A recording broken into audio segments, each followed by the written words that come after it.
Você já se perguntou se o fim dos tempos foi anunciado muito antes do Apocalipse de João? E se eu te dissesse que o profeta Isaías, séculos antes, já via novos céus, nova terra e o juízo das nações com detalhes impressionantes? Muitos cristãos leem o Apocalipse sem perceber que as primeiras visões escatológicas já estavam nas páginas de Isaías, como um prelúdio celestial do que viria no fim. Neste vídeo, você vai descobrir como Isaías revela o plano de Deus desde o princípio até a consumação de todas as coisas, oferecendo uma visão mais completa e profunda das profecias bíblicas. Fique até o final e veja como o Antigo Testamento e o Apocalipse se unem como uma única voz profética, anunciando o reino eterno do Senhor. Hoje, vamos mergulhar nas páginas do livro de Isaías. Um profeta muitas vezes lembrado por seus anúncios de juízo sobre Israel, mas que também carrega em sua boca visões tão grandiosas quanto as de João na ilha de Patmos. Sim, Isaías viu o fim antes de João. Ele contemplou o juízo final, a purificação da terra, o reinado eterno do Messias e até a criação de novos céus e nova terra. Este vídeo vai abrir seus olhos para verdades profundas, escondidas à vista de todos. Vamos traçar conexões diretas entre Isaías e Apocalipse, entre o Antigo e o Novo Testamento, revelando a harmonia profética das Escrituras, uma visão completa do plano de Deus, de Gênesis ao Apocalipse. Isaías viveu num tempo de crise. O reino de Judá estava moralmente corrompido, espiritualmente distante e politicamente ameaçado. Seu ministério atravessou os reinados de Uzias, Jotão, Acás e Ezequias. E é nesse cenário turbulento que Isaías recebe o chamado mais sublime. Ele vê o Senhor assentado sobre um trono alto e exaltado, e a glória divina enche o templo. Ele se desespera diante da santidade de Deus. Ai de mim, estou perdido. Mas é purificado por uma brasa viva tocando seus lábios. E ao ouvir a voz que clama: Quem enviarei? Quem há de ir por nós? Isaías responde: Eis-me aqui, envia-me a mim. Esse encontro celestial define tudo. Isaías se torna uma voz profética para o seu povo e para todas as gerações que viriam. Ele é o profeta da santidade, da justiça, do juízo, mas também da redenção, da esperança e do fim glorioso. E esse fim começa com o dia do Senhor. Isaías descreve o dia do Senhor como um momento de juízo cósmico e cataclísmico. Em Isaías 13, a destruição da Babilônia é anunciada com imagens que vão além de um julgamento histórico. As estrelas do céu e suas constelações não brilharão. O sol se escurecerá ao nascer, e a lua não dará sua luz. Essas palavras ecoam claramente em Apocalipse 6, quando o sexto selo é aberto. O sol se torna negro como saco de crina. A lua torna-se como sangue, e as estrelas caem do céu. Isaías, portanto, não está apenas anunciando o destino de uma nação. Ele está apontando para o juízo escatológico que atingirá toda a terra. Isaías 24 reforça isso. A terra será completamente devastada e totalmente saqueada. A terra cambaleará como um bêbado.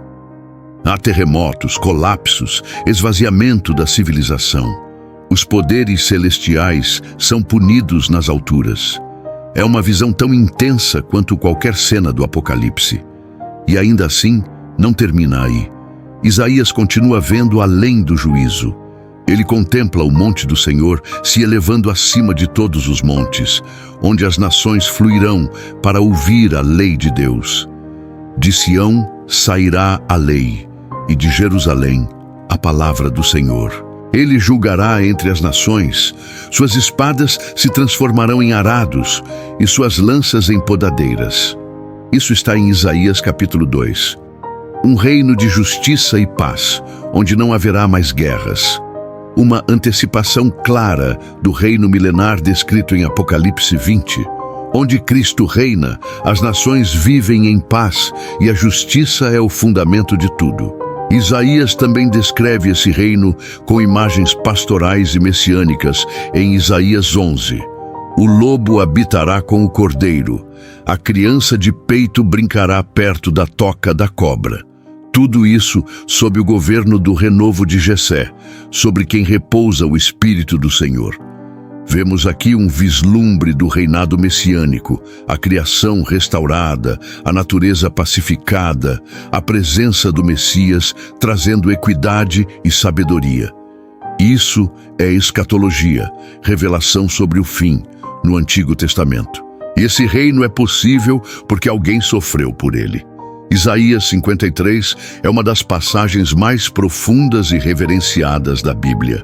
O servo sofredor, desprezado, rejeitado, homem de dores e experimentado no sofrimento, carrega nossas enfermidades, é traspassado por nossas transgressões, moído por nossas iniquidades.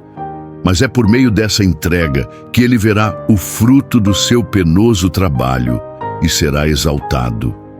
Em Apocalipse 5, João chora, porque ninguém é digno de abrir o livro com 7 selos. Mas então ele vê o Cordeiro, como se tivesse sido morto, em pé no centro do trono. É o mesmo personagem. O servo sofredor de Isaías é o Cordeiro vitorioso de João. A escatologia cristã não é apenas sobre juízo, ela é, acima de tudo, sobre redenção. E por fim, Isaías nos leva à visão mais elevada de todas, a nova criação. Pois eis que crio novos céus e nova terra, diz o Senhor em Isaías 65.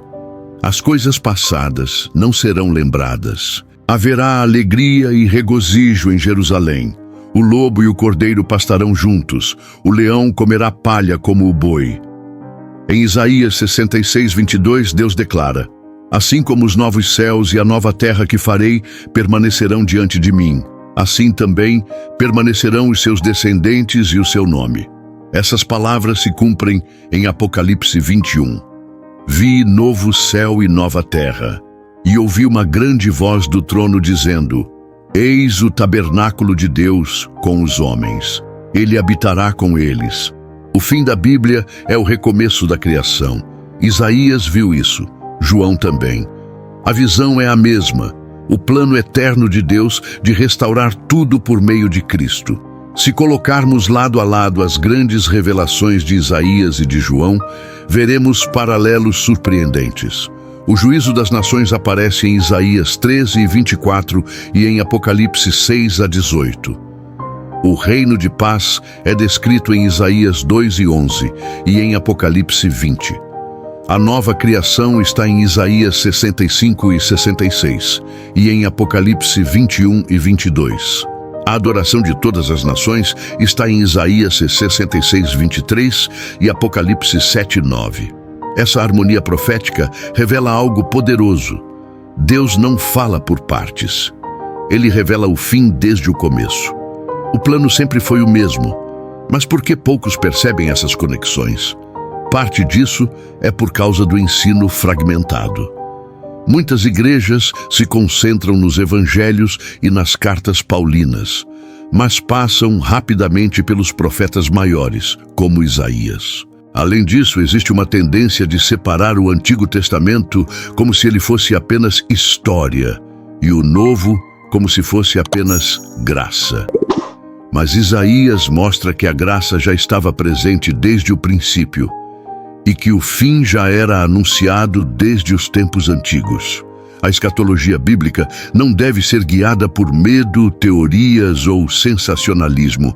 Ela deve ser guiada pela palavra revelada, pela esperança e pelo caráter de Deus. Isaías nos convida a confiar no Senhor que julga com justiça, mas que também promete restaurar com misericórdia. Ele é o Deus que purifica com fogo, mas que também conforta como uma mãe a seu filho. E a pergunta que fica é: o que tudo isso muda em nossa vida? Muda tudo. Se o fim já foi revelado, precisamos viver com propósito. Se o juízo virá, precisamos andar em santidade.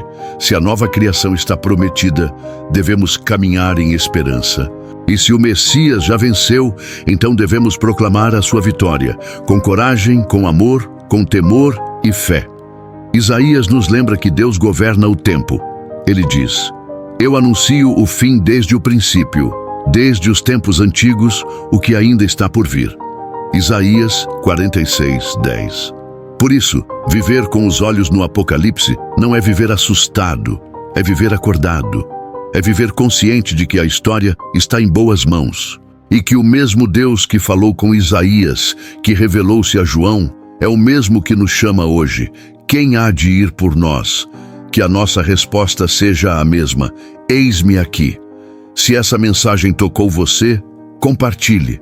Comente o que você descobriu hoje. E não pare por aqui.